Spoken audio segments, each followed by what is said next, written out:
Bismillahirrahmanirrahim. Alhamdulillah Rabbil Alamin. Wassalatu wassalamu ala nabiyina Muhammadin wa ala alihi wa sahbihi ajma'in. அளவில்லா கருணையும் இணையில்லா கிருபையுடைய அல்லாஹ்வின் திருப்பெயரால் அல்லாஹ்வினுடைய அன்பும் அருளும் கருணை மன்னிப்பும் சாந்தியும் சமாதானமும் நமது கண்மணி நாயகம் ஸல்லல்லாஹு அலைஹி வஸல்லம் அவர்கள் மீதும் அவர்களின் குடும்பத்தார் மீதும் உத்தம சத்திய சஹாபாக்கள் மீதும் சஹாபிய பெண்மணிகள் மீதும் குறிப்பாக இங்கு அமர்ந்திருக்கும் நம் அனைவர் மீதும் உண்டாகுவதாக.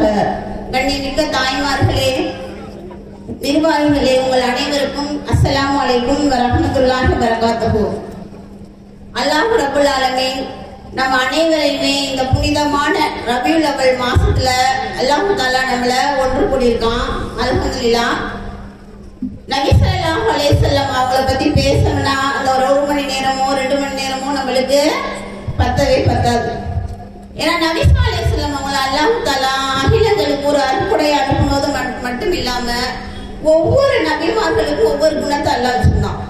ஒட்டுமொத்த நபிமார்களோட குணத்தை கண்மணி நாயகம் ஸல்லல்லாஹு அலைஹி வஸல்லம் அவர்களுக்கு அல்லாஹ் அறிவித்தான். அவங்க கண்ணியத்துல சிறந்தவங்களாக இருந்தாங்க, உண்மையாளர்கள்ல சிறந்தவர்களாக இருந்தாங்க, வீரத்துல சிறந்தவர்களாக இருந்தாங்க, ஆட்சியில சிறந்தவர்களாக இருந்தாங்க, அன்புல சிறந்தவர்களாக இருந்தாங்க. இப்படி எல்லா மக்களிடமும் நற்குணத்தை மட்டுமே அவங்க என்ன செஞ்சாங்க, அந்த உலகத்துக்கு கொண்டு வந்தாங்க. மிகவும் முக்கியமாக தன்னுடைய மனைவிமார்களிடத்துல நபி ஸல்லல்லாஹு அலைஹி வஸல்லம் அவங்க மிகவும் சிறந்தவர்களாக இருந்தாங்க. எந்த மனைவி கேட்டாலும் சொல்லுவாங்க, என்னுடைய கணவர் அவ்வளோ நல்ல மனிதர்.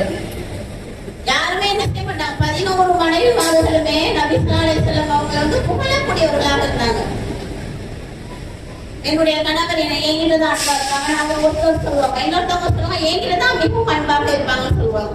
இப்படி அவங்களுடைய அன்பை வந்து எல்லா மனைவிமார்களிடமே பார்த்துட்டு அழிச்சாங்க. நபி ஸல்லல்லாஹு அலைஹி வஸல்லம் அவங்க குணத்தை போல இந்த உலகத்துல ஒரு மனிதரை பார்க்கவே முடியாது. அந்த மாதிரி அல்லாஹ் தஆலா பரிசுத்த மனிதராக கண்மணி நாயகம் ஸல்லல்லாஹு அலைஹி வஸல்லம் அவங்களை அந்த பூமிக்கு அனுப்பி வச்சாங்க. நபி ஸல்லல்லாஹு அலைஹி வஸல்லம் அவங்க திருமணம் முடித்த முதலாக கதீஜா நாயகியை 25வது வயதில் திருமணம் முடிச்சாங்க. திருமணம் முடிச்ச அந்த ஏரியால அந்த மக்காவாசிகள் எல்லாம் பேசிக்கிறாங்க, நபி ஒரு பணக்கார பொண்ணை கல்யாணம் பண்ணிக்கிட்டாரு. என்ன சொல்றாங்க, ஒரு செல்வ சீமாட்டிய கல்யாணம் பண்ணிக்கிட்டாரு. நபி ஒரு சாதாரண ஒரு மனிதர் ஒரு செல்வ சீமாட்டியான ஒரு பெண்ணை திருமணம் முடிச்சுக்கிட்டாரு. இது கதீஜா ரலியல்லாஹு அன்ஹா அவர்களுடைய காதுகள்ல எட்டுது. அவங்க மனம் ரொம்ப நொந்து போறாங்க. தன்னுடைய கணவர் ஒரு ஏழை என்று சொல்லி சொல்றாங்களே இந்த மனிதர்கள் அப்படின்னு சொல்லி நபி ஸல்லல்லாஹு அலைஹி வஸல்லம் அவங்கள்ட்ட சொல்றாங்க, யார சொல்லலாம், நான் என்னுடைய அத்துணை சொத்துக்களை உங்களுக்கு என்ன செய்றேன், எழுதி வச்சுக்கிறேன். இனிமே நீங்க மிகப்பெரிய பணக்காரராக இருங்க, எனக்கு எந்த உங்களுடைய மனைவின்ற அந்தஸ்து மட்டும் போதும் அப்படின்னு சொல்றாங்க. அப்ப நபி ஸல்லல்லாஹு அலைஹி வஸல்லம் சொல்றாங்க, என்னுடைய மனைவி மிகப்பெரிய செல்வந்தராக இருந்தது ஏழையாக இருந்த நான் எப்படி விரும்புறேன், எனக்கு ஒன்றும் அது பிரச்சனை இல்லை, நீங்க செல்வ சீமாட்டியாவே இருங்க. வேற ஒருத்தருக்கு ஒருத்தர் விட்டே கொடுக்கல. நபி ஏழையா இருக்கிறத கதீஜா ரலியல்லாஹு அன்ஹா விரும்பல, மனைவி ஏழை ஆகிறத நபி ஸல்லல்லாஹு அலைஹி வஸல்லம் அவங்க விரும்பல. கணவன் இந்த விழாவுடைய தலைப்பு அதுதான், கணவன் மனைவி ஒற்றுமையாக வாழ என்ன செய்யணும் அப்படின்னா, ஒரு கணவனோட நிலையை ஒரு பெண் என்ன செய்யணும் அப்படின்னா அவங்களுடைய வருமானத்துக்கு தகுந்த மாதிரி குடும்பம் நடத்தக்கூடியவர்களாகவும், எப்படி நம்ம நபி மாதிரி ஒரு கணவன் வேணும்னு நினைக்கிறோமோ அவங்க மனைவிமார்கள் எப்படி அந்த ஏழ்மையை பொருத்தி வாழ்ந்து கொண்டாங்களோ அது மாதிரி நாமளும் வாழ முயற்சி செய்யணும். இப்ப நம்மளுடைய பகுதிகளில் நிறைய பார்க்கும்போது கல்யாணம் ஆகி 1 வருடம் 2 மாதம் 3 மாதத்துல என்ன ஆகுது, விவாகரத்து ஆகுது, கேஸ் வருது. என்ன அப்படின்னு பார்த்தா வருமானம் இல்ல, அது இல்ல, இது இல்ல, எல்லா குறைகளையும் சொல்லி ஒரு தேவையில்லாத ஒரு குறையை சொல்லி இந்த மன வாழ்க்கை விலகுது.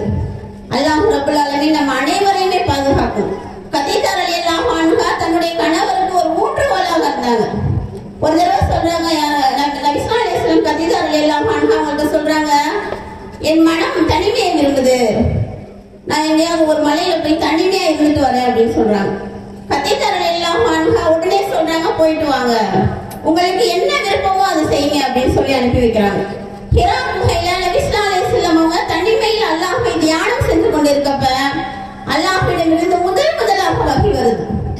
நபி ஸல்லல்லாஹு அலைஹி வஸல்லம் அவங்க ரொம்ப பயந்தவர்களாக தன்னுடைய மனைவியை நோக்கி ஓடி வராங்க. கதீஜா கதீஜா ரலியல்லாஹு அன்ஹா தன்னுடைய கணவன் இன்னைக்கு வருவாரு, என்னைக்கு ஒரு சாயந்தரம் வருவாரு, காலையில வருவாரு, இரவு நேரம் வருவாரு, தன்னுடைய அந்த கதவை கூட சாத்தாம நபி அவர்களுக்காக காத்துட்டு இருக்காங்க. நபி ஸல்லல்லாஹு அலைஹி வஸல்லம் தன்னுடைய அன்பு மனைவியை நோக்கி ஓடி சொல்றாங்க, இந்த மாதிரி எனக்கு வகி வந்திருக்கு, எனக்கு பயமா இருக்கு, என்னை காய்ச்சல் அடிக்குது, என்னை போத்துங்க போத்துங்க போத்துங்கன்னு சொல்லி கதீஜா ரலியல்லாஹு அன்ஹா அவங்கள்ட்ட சொல்றாங்க. அப்ப கதீஜா ரலியல்லாஹு அன்ஹா என்னங்கெல்லாம் போகாதீங்க, வேணாம், அண்ணன் செய்யறதீங்கலாம் சொல்லல, ஊக்கப்படுத்துறாங்க. நீங்க யாருக்கும் எந்த தேவையும் செய்யல, உறவினர்களோட சேர்ந்து வாழ்றீங்க, பசியா இருக்கவங்களுக்கு உணவு கொடுக்குறீங்க, எல்லாரையும் அரவணைக்கிறீங்க, அல்லாஹ் உங்களை ஒருபோதும் கைவிட மாட்டான், தைரியமா இருங்க அப்படின்னு சொல்றாங்க.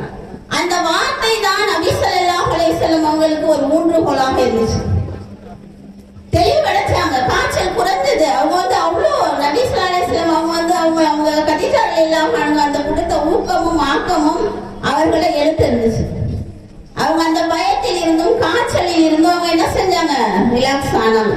ஒரு மனைவி தான் தன்னுடைய கணவனை ஊக்கப்படுத்தணும். எல்லா நிலைகளிலும் வறுமையும் வரும், செல்வமும் வரும், எல்லா நிலைகளிலும் அவங்களோட பொருத்தத்தோடு நம்ம வாழ்ந்தோம் அப்படின்னு சொன்னா நிச்சயமாக இம்மையும் நம்ம வெற்றி பெறலாம், மறுமையிலும் அல்லாஹ் ரப்பல் ஆலமீன் நமக்கு மிக சிறந்த கண்ணியத்தை வச்சிருக்கான்.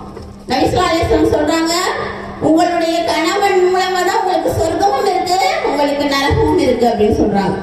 அப்ப வாழும்போது நம்ம கணவனோட பொருத்தத்தோட வாழ்ந்தா மட்டும்தான் இந்த உலகத்திலையும் வெற்றி பெற முடியும், மறு உலகிலும் இன்ஷா அல்லாஹ் வெற்றி பெற முடியும்.